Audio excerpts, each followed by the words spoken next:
നമസ്കാരം, ജന്മഭൂമിയിലേക്ക് സ്വാഗതം. കേന്ദ്ര ആഭ്യന്തരമന്ത്രി അമിത്ഷായെ കൊലപാതക കുറ്റം ചുമത്തപ്പെട്ടയാൾ എന്ന് അധിക്ഷേപിച്ച രാഹുൽ ഗാന്ധിയോട് നേരിട്ട് കോടതിയിൽ ഹാജരാകാൻ ഉത്തരവിട്ടിരിക്കുകയാണ് ഉത്തർപ്രദേശ് കോടതി. ഉത്തർപ്രദേശിലെ സുൽത്താൻപൂർ MLA MP കോടതിയാണ് ജൂലൈ 2-ന് ഈ അപകീർത്തി കേസിൽ നേരിട്ട് ഹാജരാകാൻ രാഹുൽ ഗാന്ധിയോട് ആവശ്യപ്പെട്ടിരിക്കുന്നത്.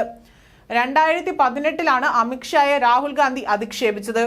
ബംഗളൂരുവിൽ നടത്തിയ ഒരു വാർത്താ സമ്മേളനത്തിലാണ് കൊലപാതക കുറ്റം ചുമത്തപ്പെട്ടയാൾ എന്ന് രാഹുൽ ഗാന്ധി അമിത്ഷായെ ആക്ഷേപിച്ചത്. ഈ കേസിൽ രാഹുൽ ഗാന്ധിക്ക് ജാമ്യം ലഭിച്ചിരുന്നു.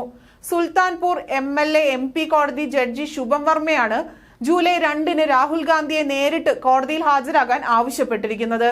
ഈ കേസിൽ തന്നെ കൂടി കക്ഷി ചേർക്കണമെന്നാവശ്യപ്പെട്ട് രാം പ്രതാപ് അപേക്ഷയുമായി കോടതിയെ സമീപിച്ചെങ്കിലും അത് കോടതി തള്ളുകയായിരുന്നു ചെയ്തത്. ഈ കേസിൽ ഇരയോ ഏതെങ്കിലും തരത്തിൽ ബുദ്ധിമുട്ടുള്ളതോ ആയ വ്യക്തികൾ ഇല്ലാത്തതിനാൽ രാം പ്രതാപിന്റെ അപേക്ഷ തള്ളുകയായിരുന്നതായി ജഡ്ജി പറഞ്ഞു. രാഹുൽ ഗാന്ധിയുടെ അഭിഭാഷകൻ കാശി പ്രസാദ് ശുക്ലയും ഇതിനെ എതിർത്തു. രാഹുൽ ഗാന്ധിക്കെതിരെ 2018-ൽ അപകീർത്തി കേസ് ഫയൽ ചെയ്തത് BJP നേതാവ് വിജയ് മിശ്രയാണ്. ഇതോടൊപ്പം തന്നെ നരേന്ദ്രമോദിയെയും സ്മൃതി ഇറാനിയെയും അടക്കം രാഹുൽ ഗാന്ധി അധിക്ഷേപ പരാമർശങ്ങൾ നടത്തിയിട്ടുണ്ട്. സ്മൃതി ഇറാനിയെ സഭയിൽ വെച്ച് ഫ്ലൈയിങ് കിസ് നൽകിയതും വലിയൊരു വിവാദത്തിനും വഴിവെച്ചിട്ടുണ്ട്.